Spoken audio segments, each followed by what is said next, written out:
And I hated myself. Because I didn't say anything. Right. And that happened multiple times through my life. And I remember being at a party, being older, and those same lines, man. But it wasn't with blacks. It was with the N-word. No,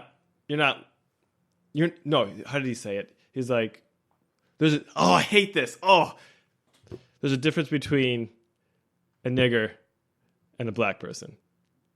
And that set me off. Mm-hmm. Like, oh my God. It's like they feel so confident to say that because of the surroundings that they're in. Right.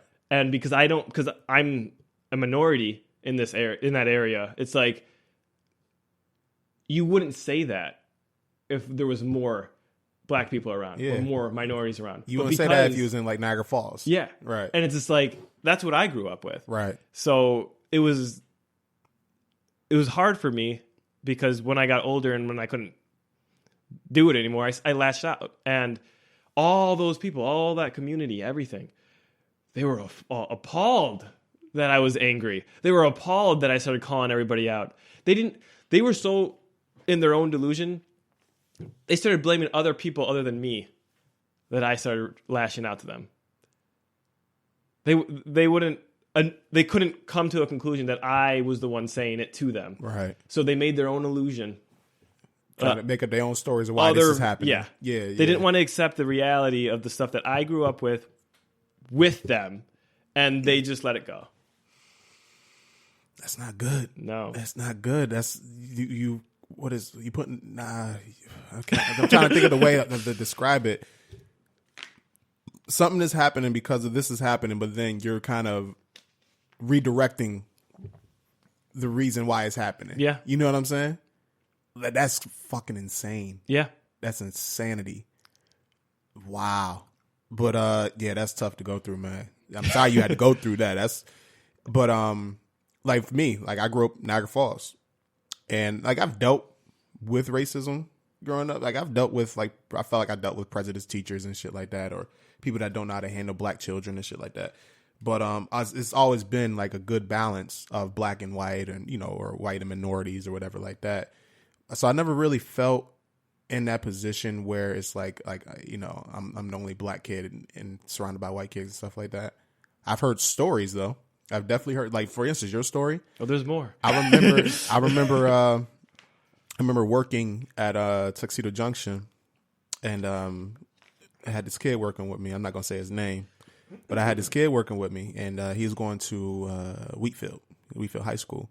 And I remember he was telling me a story how, there's this black kid that went to school with him, and it's like a few black kids going to Wheatfield at this time. It's a black kid going to school with him, and I remember he was saying like him and his boys like they they'll mess with him. It was cool with him, but they'll mess with him. It's like, yeah, we're gonna have like fried chicken day today, or he's oh yeah, man, you got some watermelon and stuff like that. He's like, yeah, we're just messing with. I was like, bro, you know how fucked up that is right now. You like, do you hear yourself talking right now? He's like, oh no, man, we was just messing with him. He's cool with it. I was like, yo, trust me, bro, he was not cool with that. But he's the only black kid in that whole school probably right now. Or, he's surrounded by a bunch of white kids, and y'all sitting there saying this shit. Like, what can he do? Nothing. I was like, yeah, I putting him in that situation right now. That's fucked up. Because if he lashed out, he's the angry black boy. Yeah. Or if he does lash out and then y'all beat his ass, you know what I'm saying? Like, you got him in a bad predicament right there. I was like, yo, so I had to sit him down. And I'm thankful because he was one of those kids that he was open-minded. So he wasn't like stuck in his ways. Like he was open-minded about shit. I can actually talk to him about shit and let him know like, yo, you can't be doing shit like that, bro. Like, honestly, you can't be doing that shit. Like, that's fucked up. You got this kid in a messed up situation like that. And you guys are cracking jokes like that. That's offensive as hell. You probably got him feeling like, yo, I don't want to go to school no more. You know what I mean? And he's probably like, you guys are probably the only kids at that school that will accept him to hang out with. So that's probably why he's putting up with it. Yeah. You know what I mean? I was like, yo, but yeah, you got to go apologize to that man. You can't be doing that. And sure enough, he did. He's like, yo, man, I didn't realize like this is going on. And I actually met that kid because he's coming in to get his tuxedos and stuff like that. So yeah, it was pretty cool. But yeah, I remember that, man. I was like, oh, that's nuts. But see, that's what you need sometimes. Sometimes you need a different perspective to realize that your own perspective could be wrong. And you know what? A lot of that stuff as well, that is taught. Like, that is taught from the generation beforehand in their family. Majority of that stuff definitely is when you're in taught. high school and middle school, that stuff's taught because we aren't even in a fully grown mindset to have all these deep opinions. Those deep opinions are your surroundings and your parents. Right. Like, I couldn't even imagine like some white kids going around. If I'm at school and we're part of the KKK, they instantly would have got their asses whooped. Oh yeah. You know what I'm saying? Because like at our school, like you said, it was very culturally diverse, and we weren't going for that bullshit. Like, I'm not even a violent person. I'm not going for that bullshit. If I was in high school and somebody doing that, oh yeah, we got a problem, bro. We got to handle that. Obviously, you got a problem with me. You bold enough to do that, man. That's tough though, bro. Yeah, that's crazy. I mean, some crazy stuff that's happened. Yeah, and the saddest part is, we're not. People like to think like, oh, all that stuff, the civil rights, all that stuff was, a long time ago. No, it wasn't. Shit was fucking. People are still alive, like to this day. To this day, I can tell you I just read a story. I just shared an article. This lady who survived the Tulsa massacres, back in, was it the 1920s? She's a little girl, and it's like a mob of white folks just going through and just murdering black people because of some allegation that a kid stepped on an elevator and attacked the white woman, but reality is said that he stepped on her shoe on accident and she like squealed. And then they just went on like a rampage of just killing black folks and burning down businesses and their homes. Like, they destroyed Black Wall Street. It happened in Tulsa, Oklahoma. I forgot the name of that they gave it, but it's one of those things. Honestly, I never even learned in history and going to school, which is bullshit. Oh yeah, like finish your story, and I'll listen. Yeah, but I just shared that article of the lady saying that she remembers, like, she just passed away maybe a couple days or a week ago, but she said she remembers stories of that situation happening, like people just ramshacking her home and burning her doll clothes and just taking valuable stuff, like just because they can, because this is what's going on right now. This is what we're gonna do.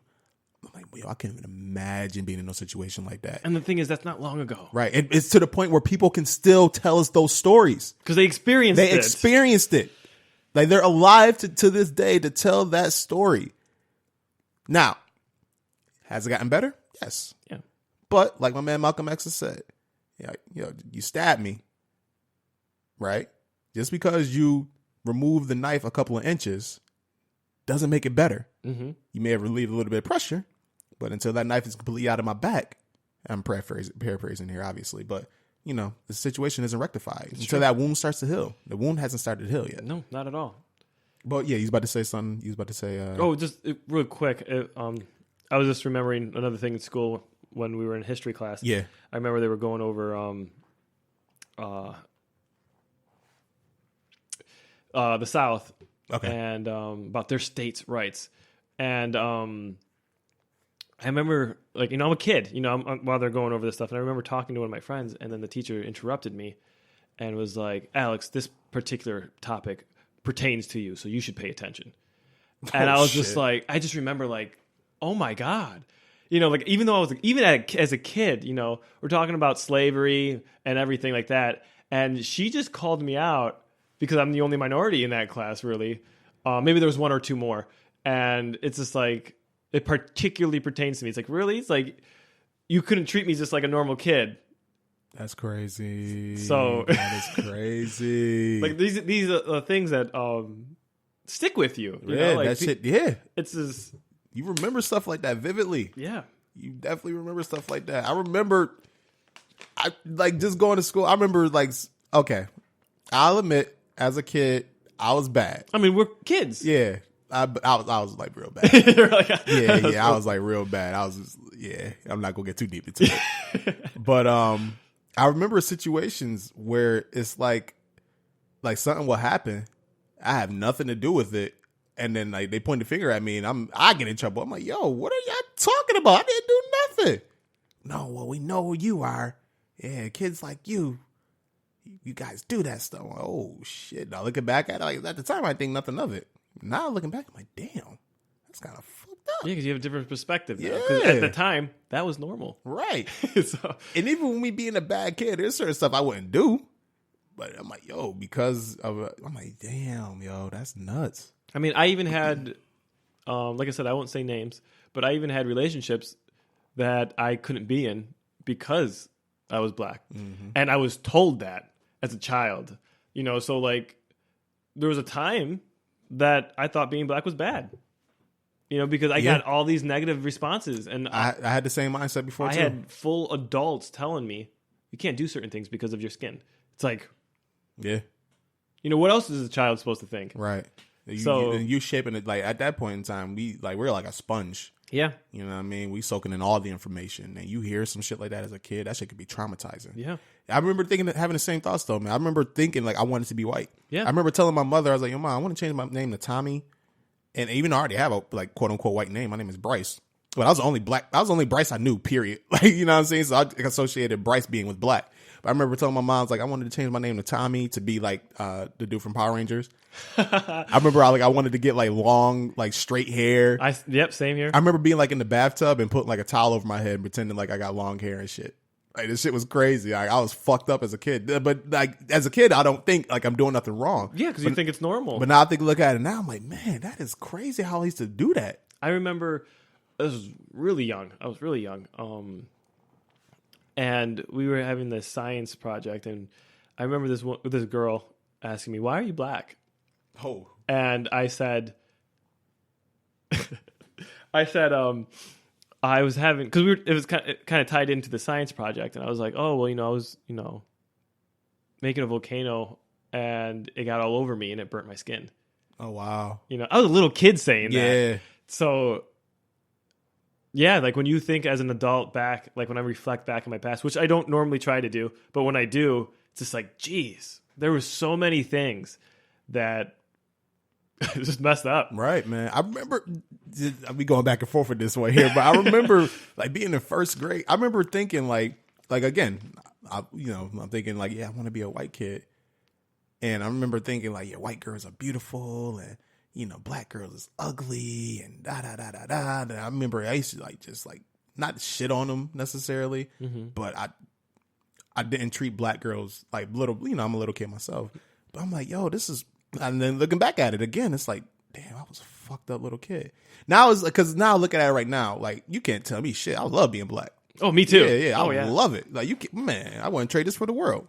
I love black women. I love who I am. Yeah, I love who I am. I love black women. Now, I don't hate white people. Oh, me either. You know what I'm saying? Even through all of that. Yeah. I don't hate white people. And I don't want people to get that perspective mixed up because sometimes, like, when I be going in, like, it's true. It can get to the point it's like, yo, damn, this dude must be racist. Like, no, I don't hate white people. I hate racist white people. Me too. Yeah, racist white people I don't fuck with at all. Racist people in general, but racist white people, there's a special place in hell for y'all. I completely agree. Yeah, if you racist and you white, listen to this. Fuck you. Fuck you. I don't know. I don't normally swear. Yeah, fuck you. Right. But yeah, like I love all people. Like I've had some of my closest friends in life has been white.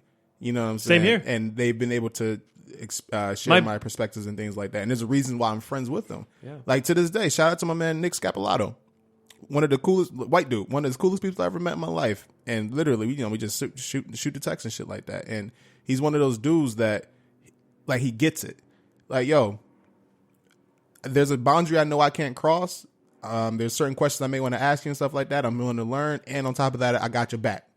Like, I respect that, man. Yeah. How can't you respect that? Yeah, I respect that. I respect shit like that. I wish there was more of it. You know what I mean? Not enough of it. But yeah, I think I want to move on to a different topic. We got kind of we jumped on that was beautiful though. I like that. We needed that, man.